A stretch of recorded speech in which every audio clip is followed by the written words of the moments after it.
দেখো, দুর্গাপুজোর বিজয় দশমীতে আমাদের খুব ব্যস্ততার মধ্যে কাটে, কারণ আমাদের সে কদিন পুরো মানে ষষ্ঠী থেকে প্রোগ্রাম চলে। তো আমরা বিজয় দশমী কী জিনিস প্রত্যেক বছর দেখতে পাই না বা করতে পারি না, আমাদের ডান্স প্রোগ্রাম থাকে সেই কারণে। তো দেখো, আজকে আমি মিষ্টি নিয়ে এসেছি, স্পঞ্জের রসগোল্লা। দেখো মিষ্টিটা দেখাও।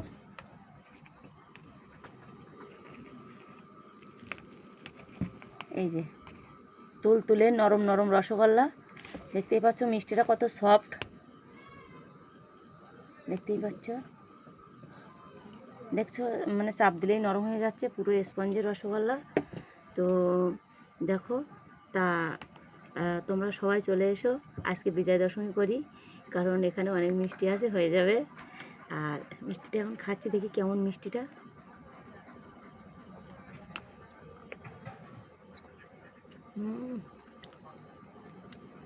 একদম নরম, সত্যি একদম গরম, এক্ষুনি নিয়ে আসলাম বাজার থেকে।